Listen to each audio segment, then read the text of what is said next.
This episode of the Tactics Meeting is brought to you in part by Gallagher Marine Systems. Gallagher Marine Systems is the industry's most comprehensive source of full-service, in-depth compliance support. And by the Washington State Maritime Cooperative, the only non-profit umbrella plan holder dedicated to oil spill readiness for commercial vessels operating in Puget Sound and the Greater Salish Sea. Formed in partnership with Washington State in 1995 to protect these waters, WSMC has long stood at the intersection of maritime response and environmental protection, supporting safe commerce while safeguarding the coastlines we all depend on. Learn more at wismccoop.org. Well, it's time for another episode of the Tactics Meeting podcast, the show where we talk to subject matter experts about emergency response, response tactics, technology. And today I am really excited to have Bill Burket, the Senior Director of the Maritime Incident Response Team and Business Continuity for the Port of Virginia. Bill, welcome to the program. Thank you. Thanks for having me.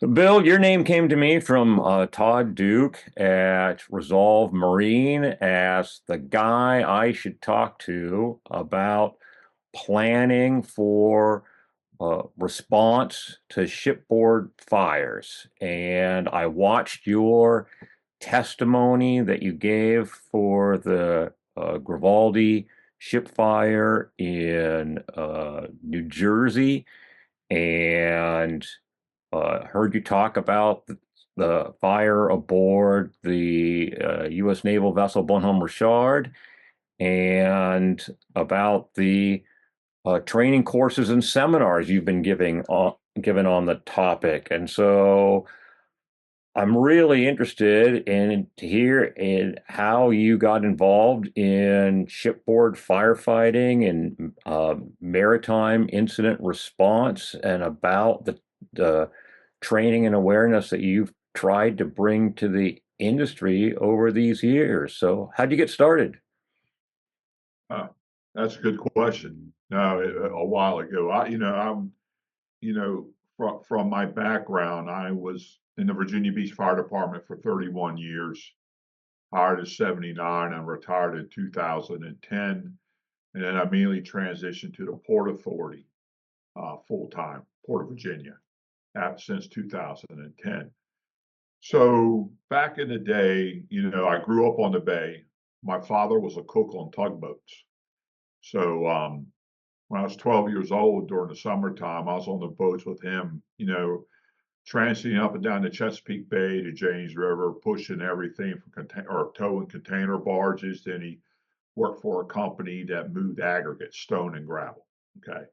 So kind of got it in my blood then. So I joined the volunteer fire department when I was 15 years old. And I kind of liked the 24 hours on, 48 hours off at the career side of Virginia Beach at the time.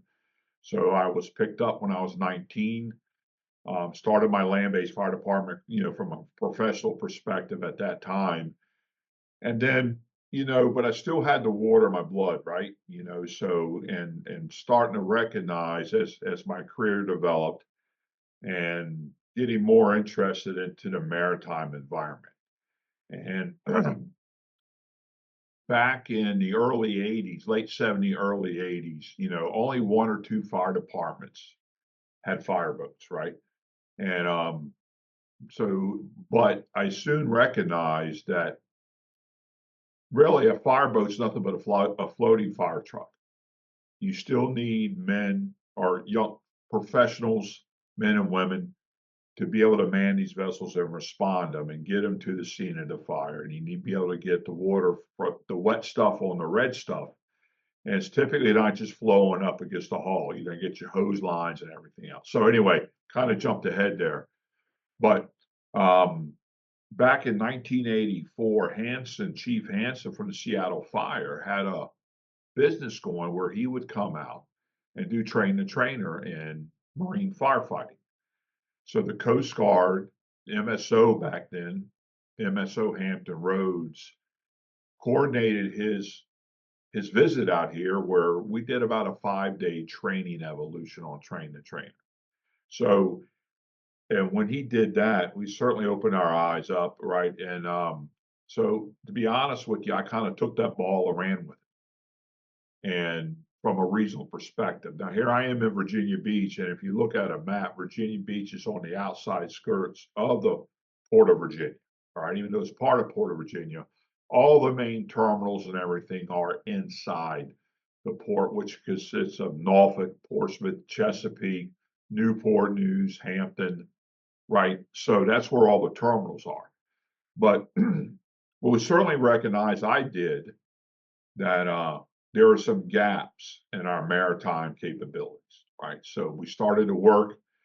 That's where the idea came up of forming the Maritime Incident Response Team from a regional perspective. Now you have to understand this at the same time when the task force teams for FEMA task force teams were starting to be developed, technical rescue piece, right? A lot of the hazmat teams were really starting to evolve in the fire service during this time.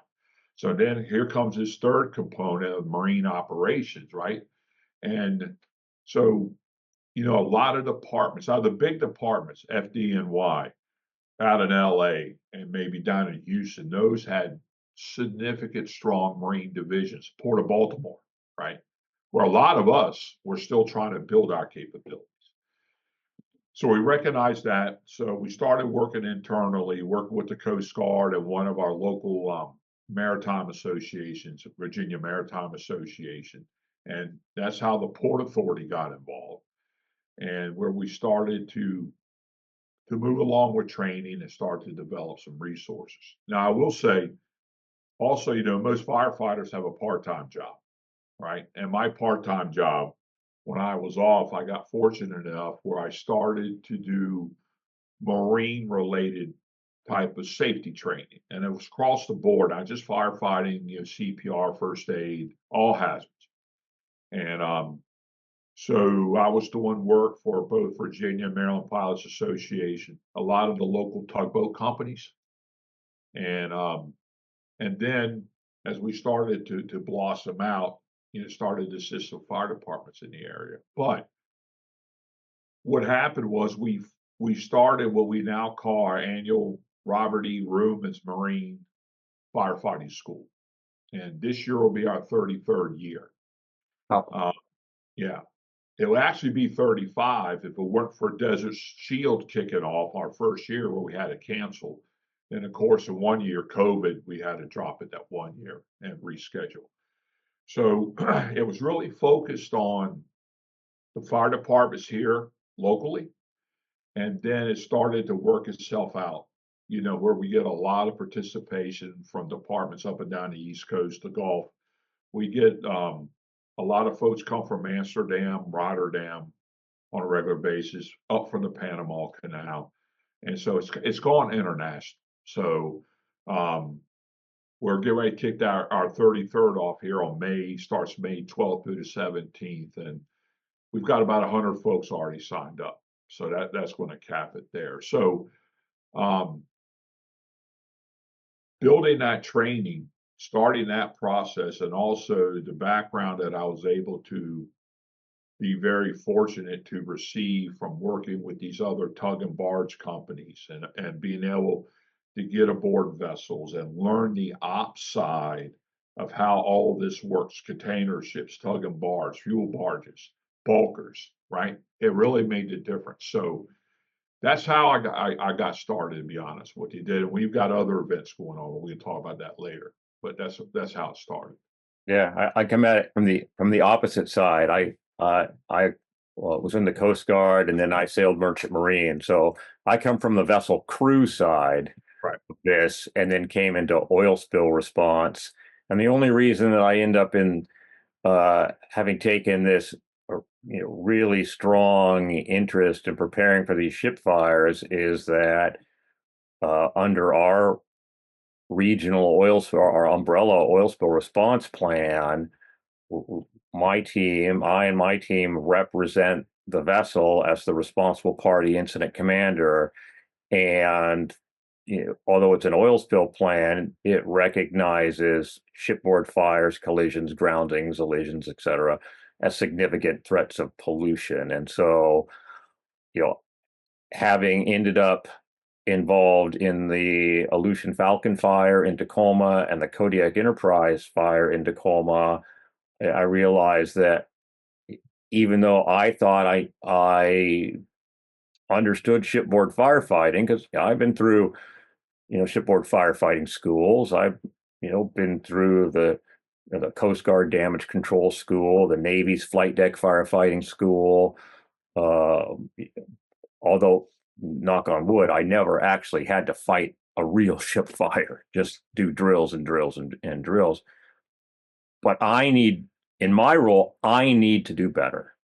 I didn't do as good a job as I could have done. I uh, wasn't as knowledgeable as I could have been. And so I am on a track for me and my team to do better. And hopefully that provides opportunities for others as well. Well, you hit the nail on the head, right? We all need to do better, right? You're not the only one, okay? All of us, and after doing it here 33 years of training, right? Still, I don't care how hard you prepare because you can't train everyone. No.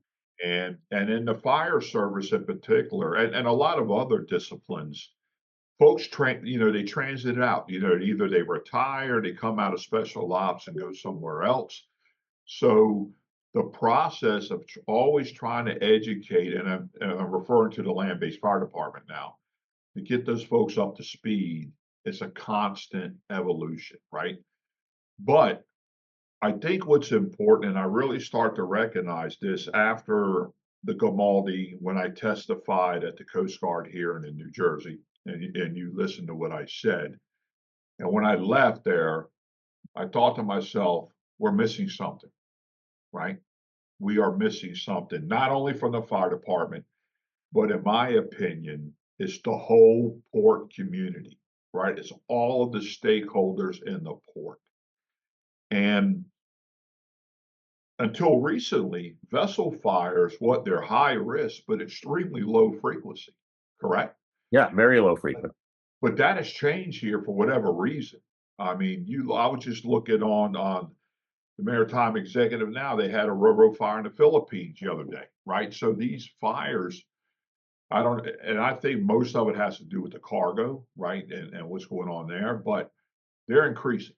All right. And I think we're going to see this exposure of these high risk events happen more frequently in our ports. And Yeah, we these have ro-ros. made it, huh? Well, these ro-ro ships too, they seem to be having more and more fires, and you know, they're not the most stable ships out there. You start pouring a lot of firefighting water without a significant dewatering plan, you're going to roll that thing over pretty damn fast. Well, and they certainly can. They can be tender at times. And there's been several incidents, I think, that we can put our finger on that to say, all right, or our finger on it, say, all right, yeah, you know, they've capsized. I mean, the Golden Ray is a perfect example outbound from Brunswick, Georgia. And just from a stability perspective, it just got away from it and over she went. Luckily, it got out of the channel, right? Yeah, got out of the channel. Yeah. Yeah. But from my perspective, there's a lot of very smart, educated folks out there in the maritime environment. And I am talking about the Coast Guard, you know, vessel operators, folks like yourself, the merchant mariner, um, fire departments. We fire departments have awesome young men and women who are dedicated to the service and they know how to fight fire. They know how to fight fire. The problem is with the maritime environment when you put them from that typical land-based mentality and they're now plugged into a vessel fire, a foreign flag vessel at that, okay?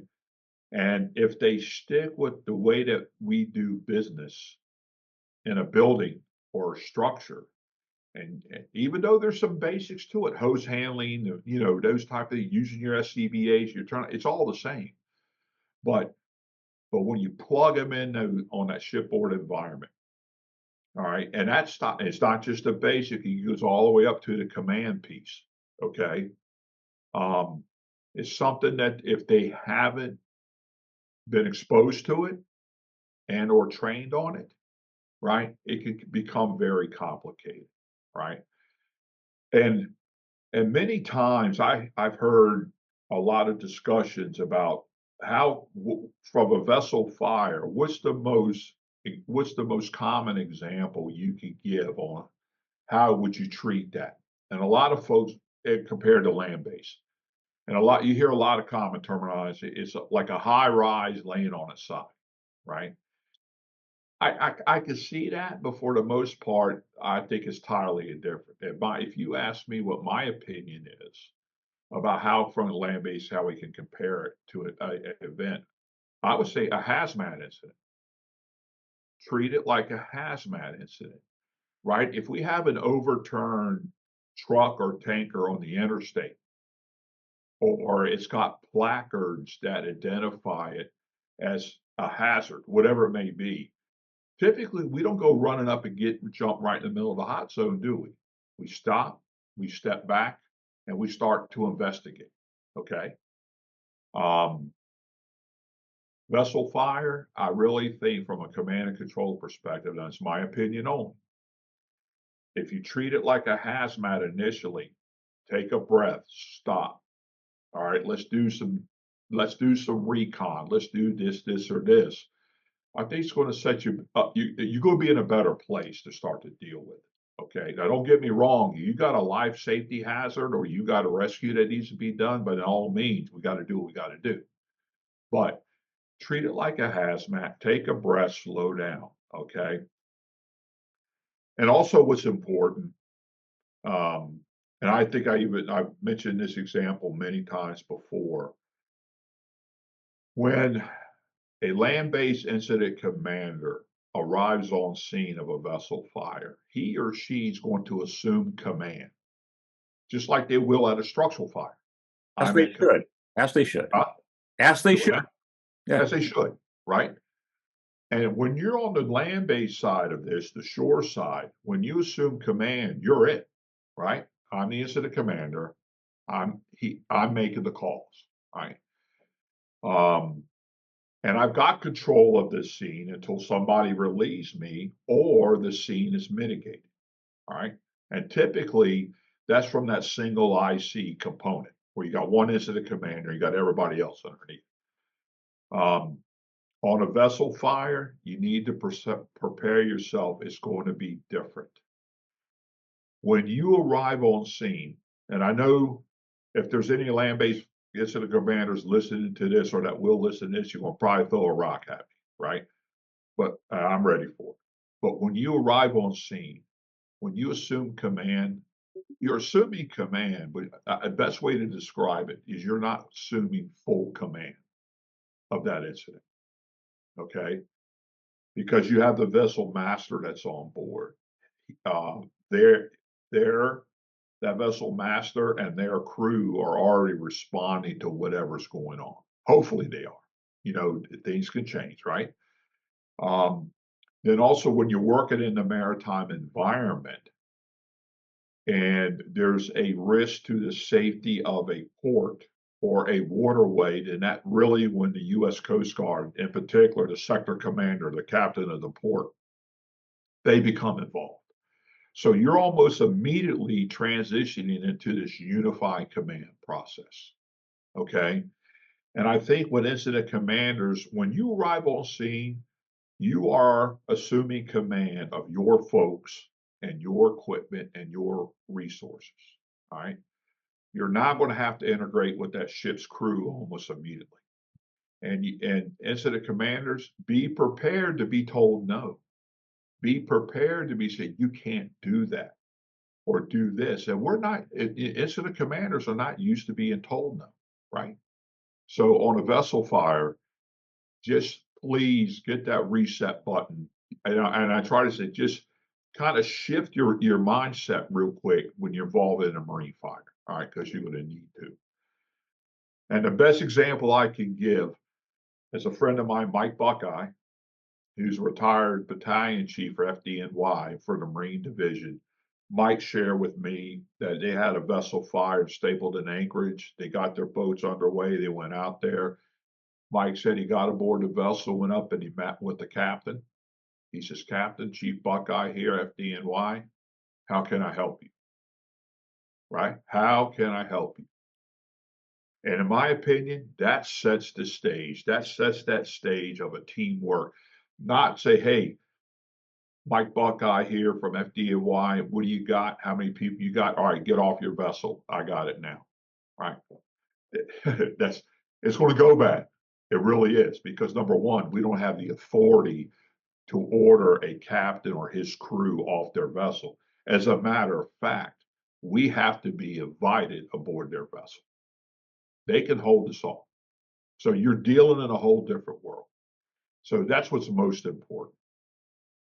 Well, Is they, I think they need a new checklist when they first roll up too, because when you roll up at a structure fire, they've got a checklist, right? A team goes to the roof to start creating a pathway for ventilation, and a team makes entry. And we saw this on the Hogue Diamond, right? They sent a team up on the weather deck and an attack team into the ship, and the team on the weather deck, not being able to cut a big hole in the roof because there isn't one, open the watertight doors in an attempt to create ventilation, which created a backdraft, which injured 9 people. So when you roll up on these ship fires, meeting the captain, and the first question is, you know, have you activated your fixed system? Hey, is there a big section on this ship that's full of CO2 or halon or some other inerting gas? Is your crew actively engaged in firefighting? You roll up to a building. There's no skyscraper where there's a fire team already engaged in firefighting that you have to integrate. That just simply doesn't exist, right? You're the only firefighters that are going to be there.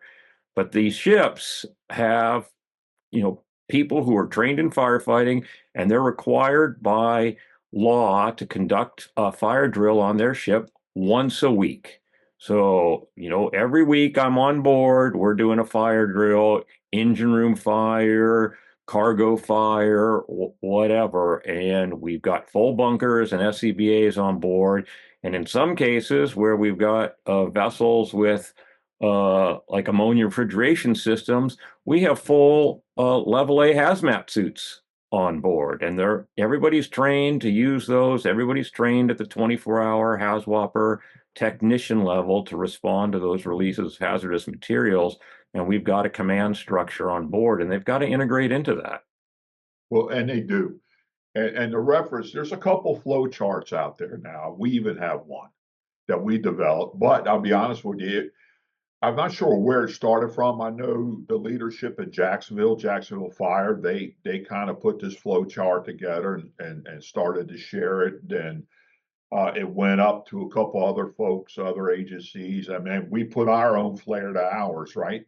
And we passed these out, but it's those exact things. I mean, it doesn't get too deep into the weeds, but what it does when you're first arriving, who do you need to get in contact? When I talk about fire departments, when you're first arriving, who do you need to contact? That's the vessel crew. What are the duties of the captain, the mate, and the engineer? All right. Get a quick status on what is the status of the fire? Has the crew taken proper actions just to contain it? And as you know, not all spaces are protected by a fixed system, correct? Nope. If you got the fire up in the Engine superstructure, room, cargo spaces, that's generally it. right. There may be some machinery spaces up in the Bow forward thrust case of room, yeah, fires. that kind of stuff. So, but you need to ask those questions, right? And but what's important here, and we saw that in the investigation with the Grimaldi, was that you had a fire department on scene, a very aggressive fire department that fights a lot of fire, right? Their biggest gap that got them in trouble was the fact they did not understand maritime operations. They did not understand, or now I'm not saying ever, there were a couple folks there that did, right, as they went with the response. But for the most part, when you looked at a fire control plan, they really didn't know. Yeah, it's like a build and pre-plan on steroids, for lack of better terms, right? Um, Yeah, the when depth they tried it, when, who took when over they as met with the commander crew, said he received the fire plan, but due to the visibility and not being familiar with the nomenclature, he said it tactically didn't do him any good. all right, and I understand that, but here's another process that we have to drive home with incident commanders. When you pull your Suburban or your pickup truck or your sedan, whatever you work out of as a command vehicle, and you set, whether it's on the pier or you drive it right up on the ramp of a Roro, and you get to the back of your vehicle, when you open up your doors or you pull out your command board and you start to give assignments, get your crews ready, wherever you're sending, then this document shows up at your command post. Some of them are 3, 4 feet long, right? 3 feet wide. Many of them are not even laminated, okay? And if it's raining outside, it could turn to toilet paper in your hand, but for the most part, they are laminated, right? Those type of things. But if the incident commander is not if he or she is not prepared to accept that document, and what I mean by that, they have to delegate. Get another incoming command officer at your command post and say, hey, take this document, go over there, right? Or get your mobile command unit on scene sooner than later. A lot of times we wait a little too long to get those resources on scene. They should be there immediately because you're going to probably have to transition out of the back of your Tahoe and get into something like that or get somewhere on the ship, maybe up in the office. But the incident commander, if you're still in that single IC role at the time, somebody else has got to read that document for you. You can't do it yourself and answer the radios and all that because that's what's going to happen is exactly what happened there. The chief said, hey, he just put it to the side, not realizing or didn't have the opportunity to utilize that tool as best as it could have been utilized. And also, if I gave it to an incoming engine company officer, said, hey, take care of this fire control plan for me, they may be unfamiliar with it. But if you get the mate or somebody from the engineering down there, a ship's crew member with that document, and maybe the Coast Guard, when they show up with some of their inspectors, right, from the sectors, they can help read that document. Okay. So we as the land-based fire departments are not managing that process out the way that we should. Okay. So we now have a Marine Firefighting Command School, 5 days long. We do it every October. And that's one of the things we hit the fire control plan evolution and how to manage that extremely hard and in detail. So it helps prepare these folks on how to utilize that document. The other thing that land-based fire departments aren't used to, if you pull up to a house fire and the family's standing outside looking at you, right, and say, hey, everybody's out of the house. Okay, where's your fire? It's back there in the bedroom. We typically say, all right, here's a set of turnout gear and SCBA. Come on and take us in there and show us where that bedroom is. We don't do that. No, of We course never not. do. No, you Right. would. No. But on a vessel fire, if you got a ship's crew member standing next to you, full turnout gear with their SCBA, you better utilize them because they know the ship. You do not. They can take you where you need to go. They can help get you out of there if something goes bad. Okay. That's important. Now, they're not going to have many of them, right? Most vessels have a minimum standard, but typically a lot of them go beyond that of at least two sets of turnout gear with two SCBAs, two spare bottles, those type of things. But you got to work what you work with, but utilize the crew. And sometimes we just don't take the opportunity to understand how important the vessel crew is and how important the shipboard construction is and how important the fixed systems are. And you need to trust those fixed systems. And granted, don't get me wrong, I've seen several cases where fixed systems did not deploy the way they should have deployed, right? But it's something that you can work through. But again, it's this whole almost it takes the village, right, to put this fire out without saying. Um, so we we have a lot to learn. We all do. Okay.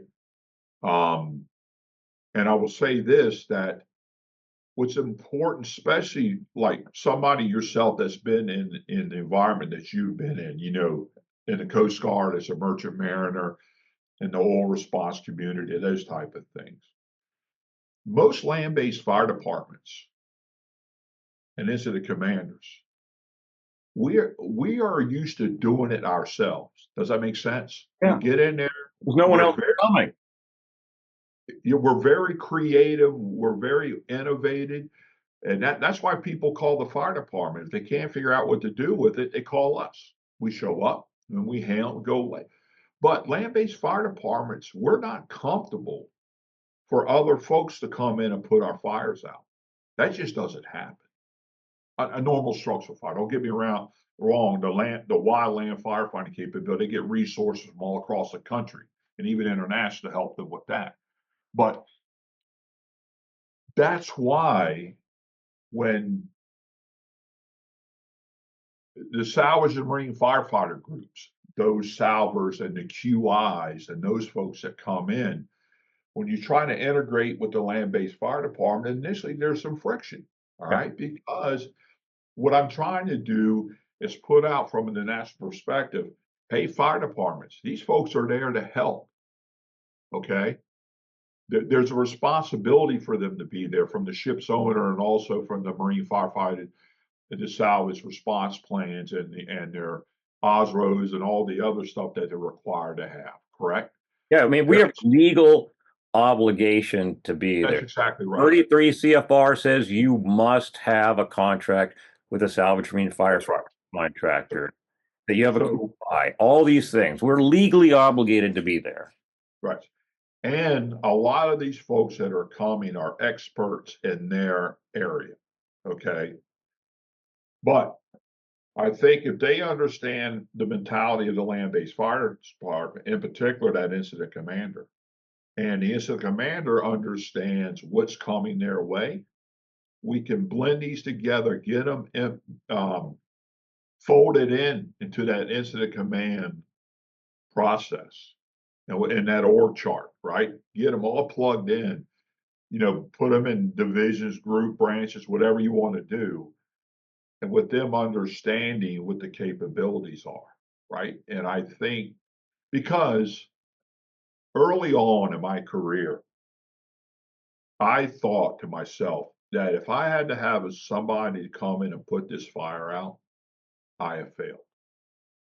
Okay.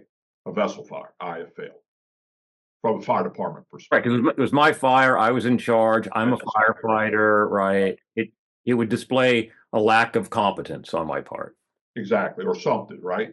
But what I've come to learn, and especially after looking at the Grimaldi fire, the Spirit of Norfolk fire that we had, also having the opportunity to go up to the Unified Command Post on a couple of occasions for the Dolly. Then the Dolly ended up coming to the Port of Virginia, where we helped Todd and his team was resolved, facilitated to get that vessel to the point where it could sail back to China. Um, No, but even before that, I've come to respect, that, hey, that the way I used to think about bringing folks in because I have failed, that has totally changed because it is truly a team effort because these fires just don't go out in a couple hours like we are used to doing. This is a marathon, not a sprint. That's right. If we're on scene of a house fire board of what, 4 or 5 hours, man, it's whipping us pretty good. But to be on an event that's going to last days, weeks, or months, it's just something we're not used to. And you're not staffed for it. You can't do it. That's exactly right. So one of the efforts that we're trying to do, and that's why we formulated the National Port Partners Summit, and the next one's coming up in San Diego in November. Is to bring all port stakeholders together so everybody starts to understand where we're coming from, right? Bring them together so that way we can work as a team and be able to tackle this thing and get it done as quickly and as safely and as efficiently as possible. I'm going to try to come to that. I hope you do. It's in San Diego. That's good. I wanted to go down there because I wanted to go down and tour the Midway for a long time. I So, got you. Yeah. yeah. Tell me about the Spirit of Norfolk fire. This is what one of the things that really got you interested in doing this work, right? Well, no, I was already, look, I was well entrenched in the work, right? There's no doubt about that. But what the Spirit of Norfolk did after, you listen to the Jacksonville fires, the ones that you just talked about on the West Coast up in your area, right? Even the Montmouchard fire, and then, but what put the icing on the cake was soon after the Spirit of Norfolk was the Grimaldi fire, right? And the Spirit of Norfolk. You're right. Um, we had the Spirit of Norfolk, it's like a 120-foot cruise vessel. It was underway with 106 folks on board. 89 of them were kindergarten children and their parents and then a few crew members. And it got off the naval base and it had an engine room fire. And so it started, and it was burning pretty good. And so there was a mass rescue that was conducted that involved several of our port partners, our local tugboat companies, McAllister Towing and Moran got there later. Then also, as a matter of fact, that's boat, the Victory Rovers, right outside of my window here in my office. It's a sightseeing harbor boat. Yeah. It was underway. So what happened was those two boats, along with the Rosemary McAllister, they worked together, came alongside, got all those folks off that vessel, and not one injury or issue whatsoever. So we had a mass rescue conducted right there in stream in the Harbor Reach Channel, right off the Navy base. So once the rescue problem was solved, then we had a fire problem, correct? The engine room fire. So we were fortunate that the CEO of the Navy base allowed it to come alongside of one of their piers. So they brought it in, tied it up. And this is where this command and control thing, this whole areas of responsibilities, if you're not familiar with the maritime environment, it can become very clunky for you. When that vessel was in the channel, okay, that belonged, the responsibility for the firefight, right? The firefight belonged to the city of Norfolk Fire Rescue. But once they moved that vessel and they tied it up alongside that Navy pier, that now fell on Navy Regional Fire, the fire department that's on the Navy base.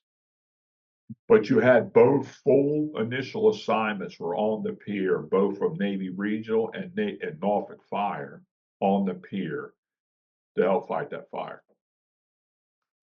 But I think because there was a couple of tactical mistakes that were made that caused the fire to spread, right? And I really think the reason that happened was the fact that they did not communicate over the radio who was actually in command of that fire. So if you asked one group, they thought they were. If you asked the other group, they thought they were. Okay. But when you looked at it, it just fell on Navy Regional because you moved it. right? And I think this is also important to understand. The Coast Guard is not in charge of the firefighting effort, right? The Coast Guard does not fight fire. That's why they leave it up to us, the land-based fire departments, to train and be ready to go to support them. But from an overall safety perspective of the port, the Coast Guard, especially from that federal on-scene coordinator, FOSC perspective, and the captain of the port duties responsibilities, they if somebody needs to make the final decision on what's what or what's going to happen, right? It's going to be them. And now that's in the unified command construct, right? That's been formed. Right. But if it got to the point where a final decision had to be made based on the decision or the tactic, and there was kind of maybe there's a disagreement in the room, it's the captain of port's going to have to make that call, right? But in this case, with the Spirit of Norfolk, what happened was they put an engine crew down there. They ended up opening up the engine room, the only watertight door that segregated the rest of the vessel from the engine room. And what happened was there's like 4.5 feet of water behind that door. And when they opened up that door, it blew the door open. And when it did, it washed all four of them, the four crew members, attack crew, off their feet. Then the fire flashed over top of them. And they called a mayday. And then the vessel did immediate list to port when that happened. I was standing on the dock. I watched it happen, and I said, it was almost like it was in slow motion. Okay. So fortunately, they self-extricated themselves. RIT teams were responding. They're trying to get aboard, right? There's, all of that going on. And they got off the vessel. And that's when the fire department walked up to the captain of the port and said, look, we're not putting anybody back on that vessel. It's just too and I have to admit, we have to agree, right? From a stability perspective, it was just too dangerous. Now, knowing that you cannot dewater that vessel, right? Because look, we had enough firefighting and pumping capability on that pier and those tugs alongside that we could have sunk that Spirit of Norfolk. In my opinion, in 10 minutes or less, we could have put it on the bottom. Okay. That is a traditional way for municipal firefighters to put out ship fires. Well, yeah, but in this case, we didn't want to do that. Oh, you never want to do that. Yeah, let alone sink it at a Navy facility. Didn't want to do that because you sink it, now you have a salvage problem. Now you have an environmental issue, correct? That's There's right. so many other things going All on. of a sudden, that fuel that wasn't going to spill is pouring out those That's deck right. vents, right? And now we've Right. got this massive oil spill in the port, and the fire's out, so the firefighter's problem is over, but the real problem has just begun. As a matter of fact, Exactly right. I think it's important in all these classes to teach people that, frankly, I don't care about the ship, right? The ship, yes, I do. Maybe I said that wrong, but I am way more concerned that we're going to roll this ship over that's got 500,000 gallons of fuel on board, and we're going to have a spill that closes down the port for the next 2 months while we're cleaning this thing up.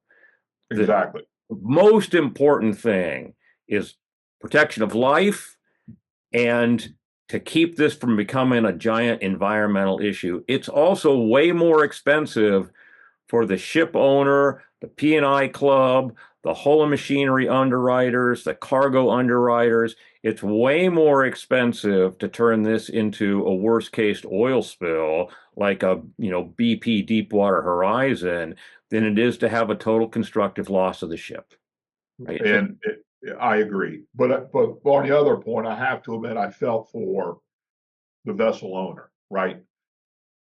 Because when the door blew open, the door stayed open. We couldn't get back down below and secure it, right? So what does that mean? That means that the fire was going to get outside of the engine room, and it's a dinner boat. You got to understand. Her decks are wide open. Yeah, there's almost no watertight. That was the watertight integrity. That was the watertight. And when you So opened it, it was gone. Right. And so we knew, so we didn't want to flow any water on the inside of the vessel. We just kept the hull cooled until it was consumed. Yeah, it burned And up. You know what's different about these kind of dinner boats, that's different from the kind of ships that I'm generally talking about, is these vessels are under 100 gross tons in general. So they're not regulated. They're not required to have an oil spill response plan.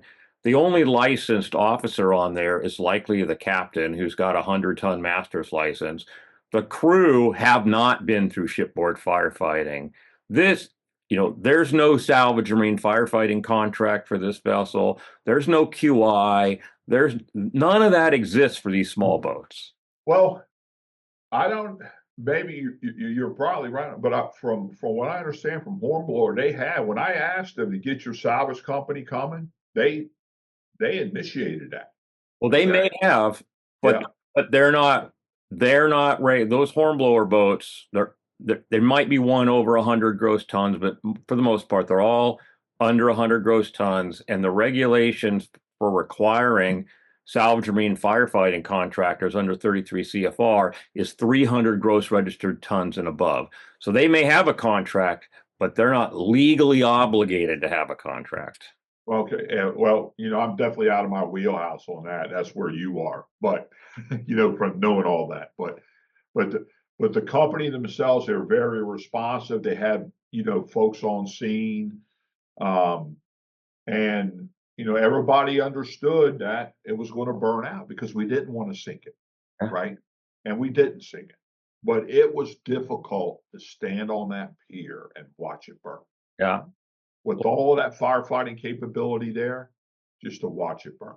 Well, anyway, so that's what happened.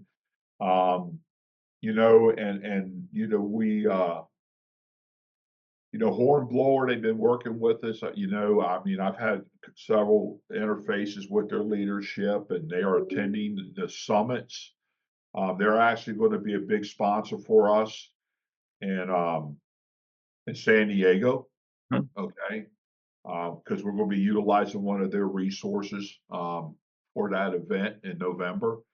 So, unfortunately, we lost the Spirit, but I think we've also helped build relationships and gain a good thing with a port partner. So, hopefully, we can prevent this from happening again. If it does happen. Well, that's a really good point. I want to go back to something else you said earlier. We were talking about needing to bring a second command officer in. You were talking about it in regards to the vessel firefighting plan. But what I've been thinking is that by the time that Coast Guard Federal Unseen Coordinator arrives, by the time the State Unseen Coordinator arrives, by the time the QI or the vessel responsible party incident commander arrives, we're going to move unified command away from that ship. And because that unified command has got more than just the tactical firefighting to deal with. We have to plan for the potential release of pollution. We need to deal with community air monitoring because of the smoke that's being released. We need to stand up a joint information center and make sure we're putting out a coordinated message. All these things need to happen. And so what we really need is a command officer, a very senior command officer, because we're going to have in these firefighting situations, we're going to have the captain of the port. That's the FOSC, right? We're going to have the senior pollution responder from the state arrive on scene. And we need like a deputy chief or above to come to unified command, while that battalion chief stays on the pier in tactical command of his folks fighting the fire. We need to move that into the operations section, bring the salvage marine firefighting contractor down onto the dock to join them, and work on tactical coordination, at the tactics level. But unified command needs to move up above that level. What are your thoughts on that concept? It certainly does. Okay, and this is in Bill Burket's opinion. The sectors and their IMTs and even the IMAT that the Coast Guard has, right? That Incident Management Assist Teams. And fortunately, they're based right here in Virginia with us, right? I've always preached the Coast Guard as a way that they actually run a unified command, the way they can get in there and set it up, right? Paint the pictures on the wall with all the charts and everything. To me, that's all very important. Now, that's not going to happen in an hour or two. But from what my experience is, you'll see the Coast Guard will start to initiate that very quickly when they know that this thing's going to be gone for a while. So first thing is, and here's something else that a lot of folks don't understand. When the fire is been when the notifications start to go out, all sectors have a command center. So you'll see them start to ramp up their stuff at the sector command center. Then you have the incident command post that the fire department has set up on scene, right? And there might be some other things going on, but it's important for everybody to understand that you're going to have a couple different levels of command being activated, starting to do things.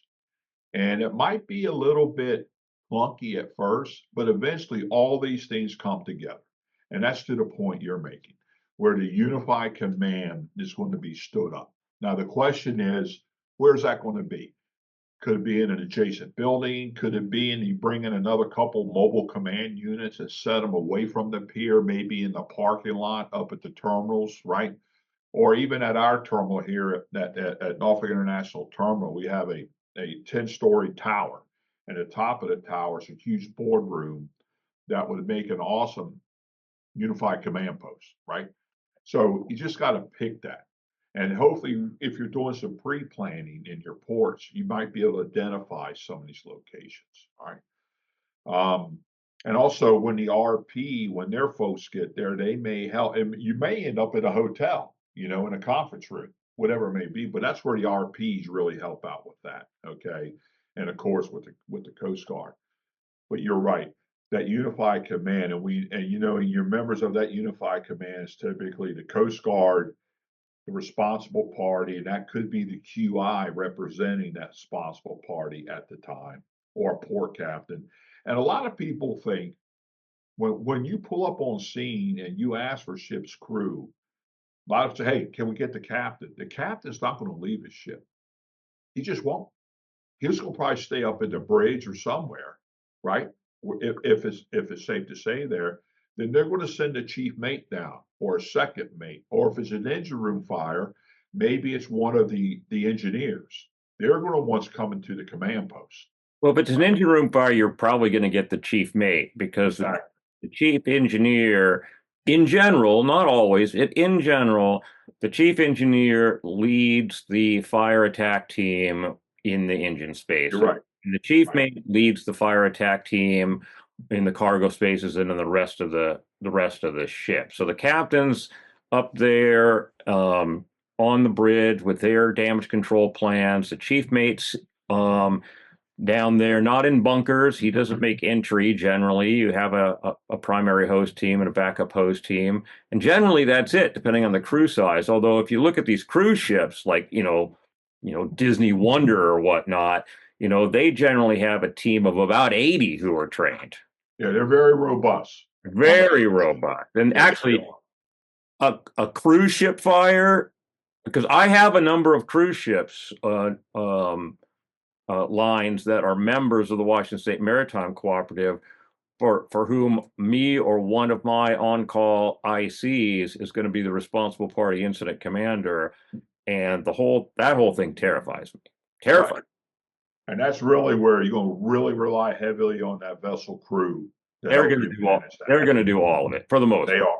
They're going to need, they're going to need pumping support from the dock. They're going to need, support evacuating people. I mean, there's 5,000 people. If they're loading or discharging, there's 8,000 people that need to be gotten off of there. That's exactly right. And that's just a nightmare.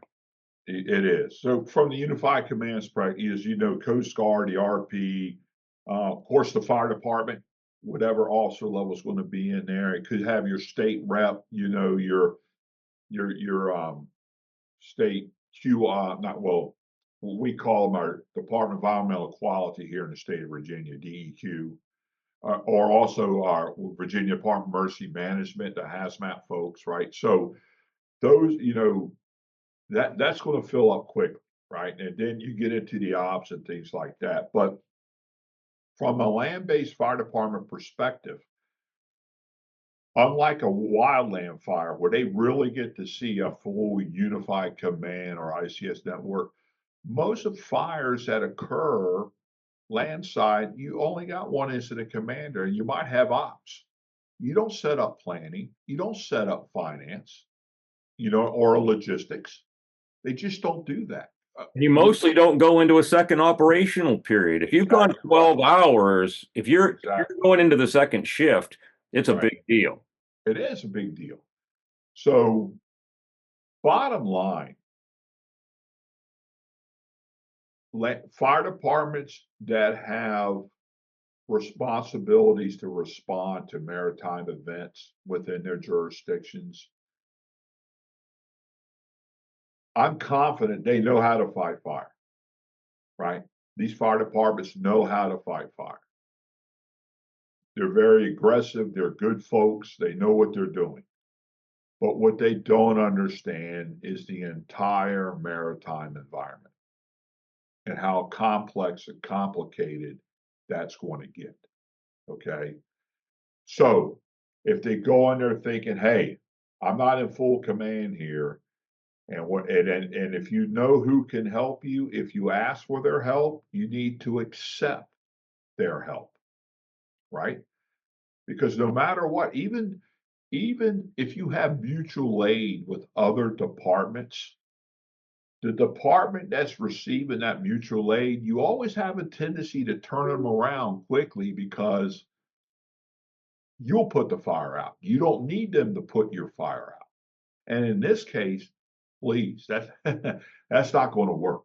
You're going to need their help. And look, it's not just local other municipal fire departments. This is where your SMFs come in. You know, your QIs, the surveyors, the salvers. They have to understand. And when the Coast Guard shows up, or when a port authority rep shows up, or when those type of things, you're going to need this help. So the question is, how do you manage it, right? And the most important thing to understand is you're not in this firefight alone. There are folks coming to help you, folks that are required to be there, folks who want to come and help. But you just got to accept the help. So tell us about what's going on in November. What are you going to do in this event in San Diego? Okay, I know this podcast is really focusing on firefighting, correct? Well, not really. It's all Well, emergencies. yeah, okay, This but I mean, has. what we talked about is a lot of firefighting, Yeah, a lot of firefighting. right? But I tell you, I'm an all hazards person. Okay, all hazards.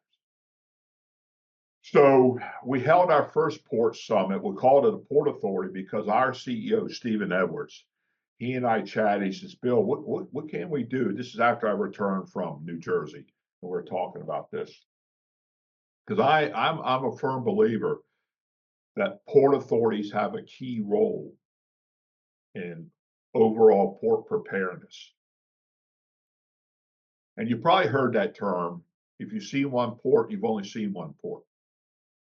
All of them operate different.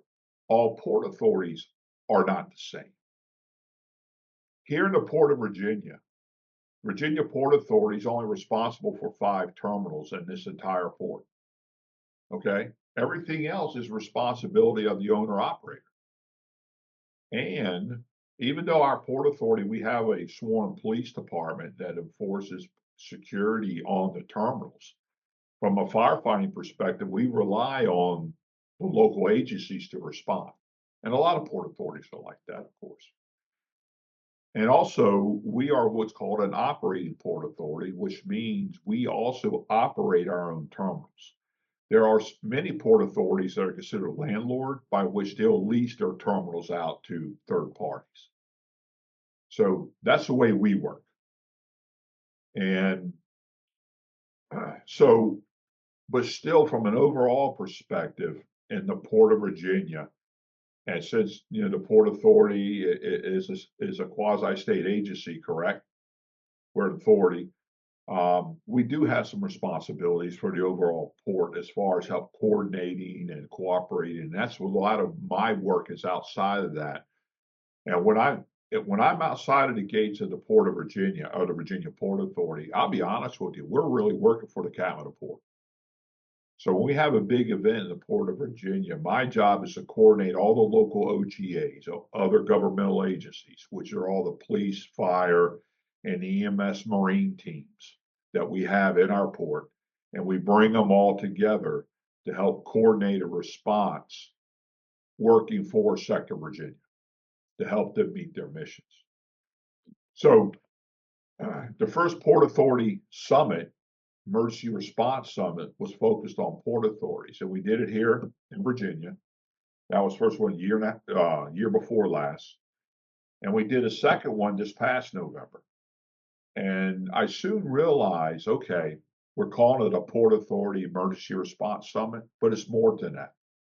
It's more than the port authorities. It's more than the Coast Guard. It's more than the fire departments. That's why we changed the name to a National Port Partners Emergency Response Zone, because it involves all the stakeholders, both at the federal, the state, the local, and both in the private sector and the public sector, and everything in between.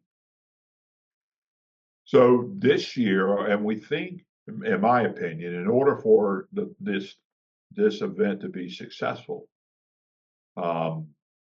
we need to move it around to different ports, not just in the Port of Virginia. Okay. And by the way, we don't charge a registration fee. We just want folks to get their backsides in the seats. Yeah, that's good. Yeah, butts in chairs. That's right. And but fortunately enough, the port authorities, like my port authority, who I work, we funded a significant part of it. But at the same time, we had a lot of great sponsors that came in and helped us. All right. So we're doing it in San Diego this year, November 12th and 13th, in the port of San Diego. It's free of charge, and the port of San Diego and the port of Virginia are working side by side to help facilitate and coordinate. Port of San Diego is the host port. We're the coordinating port.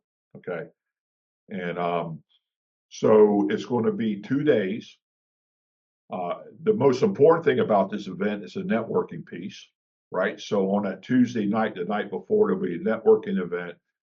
Then the first day, we're going to have presentations in the morning, mainly, hopefully from the Coast Guard, from D11 there, to give their perspective on things.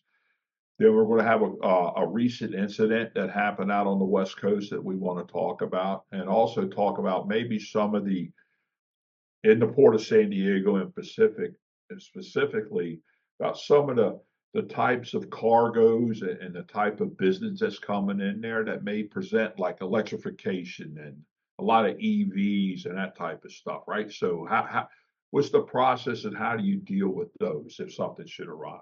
Right. And then after that, we're going to take a port tour on one of the hornblower boats.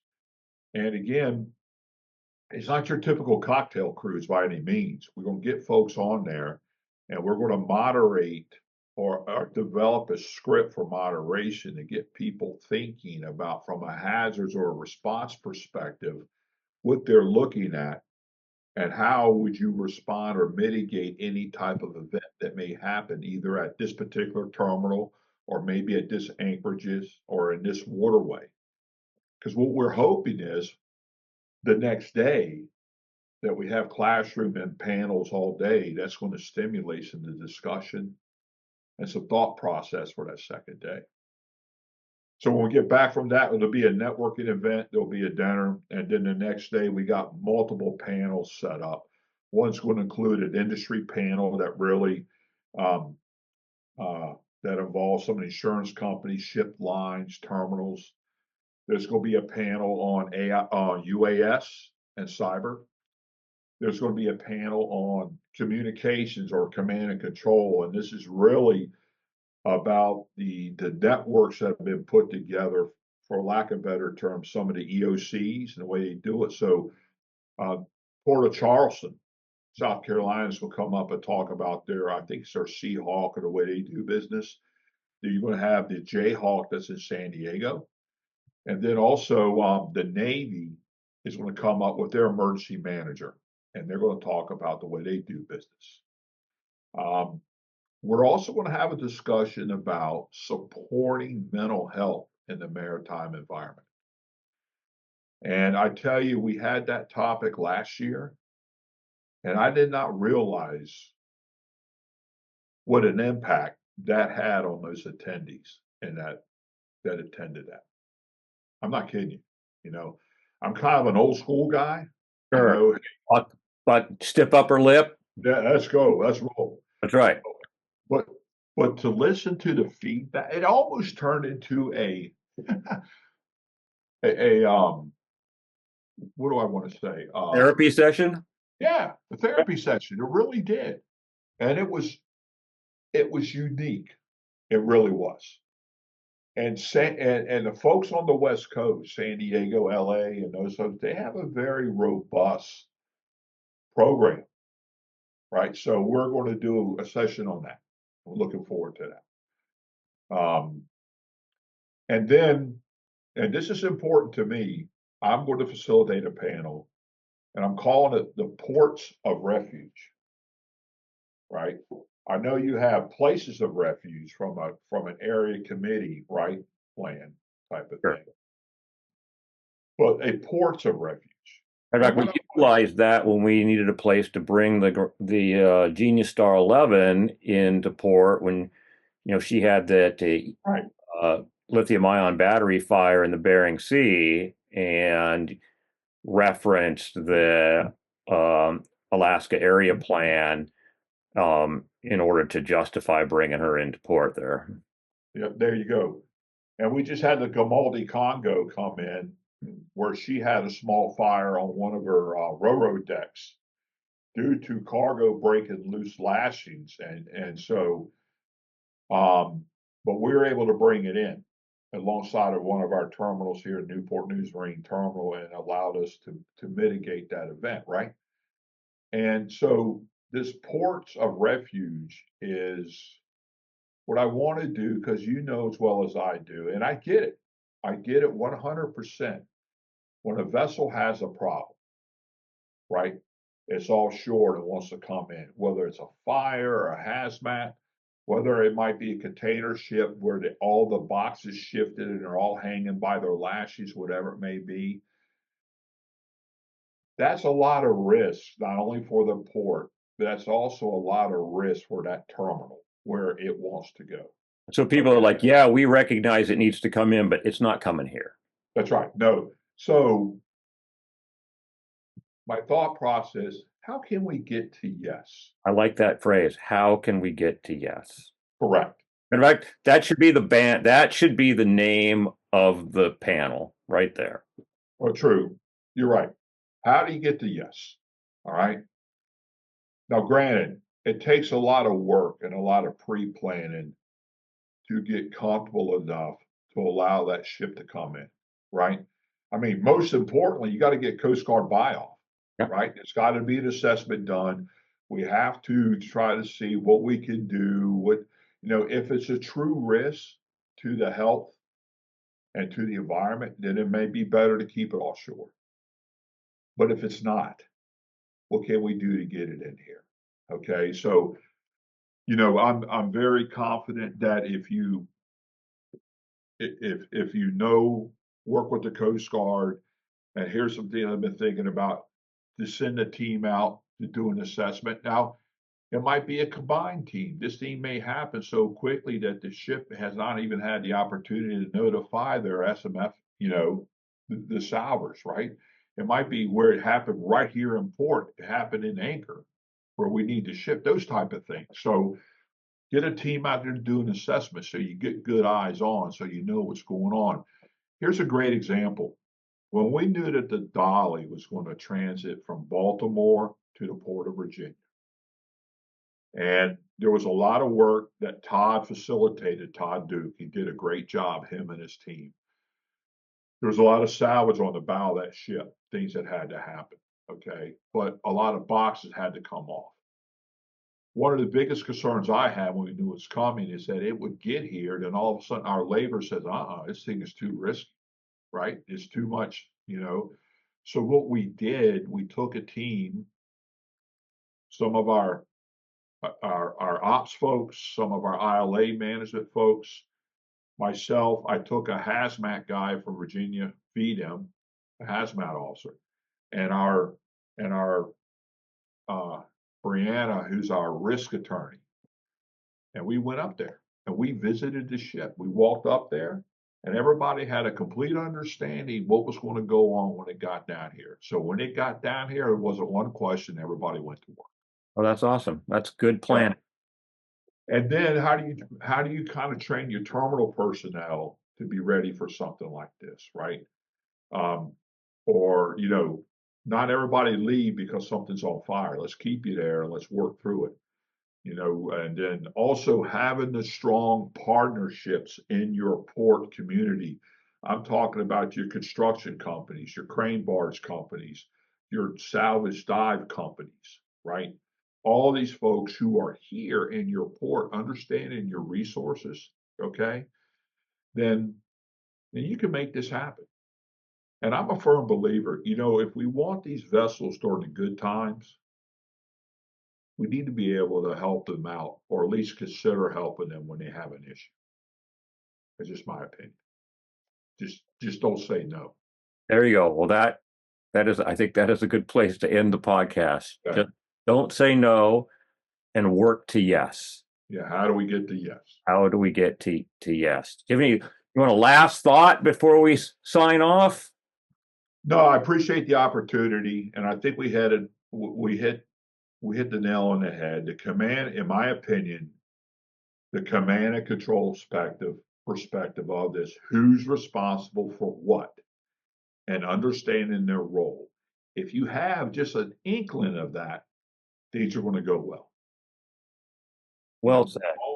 We all have to play because everybody has a vested interest in that. And so if you try to handle it alone, it's going to go sideways on you.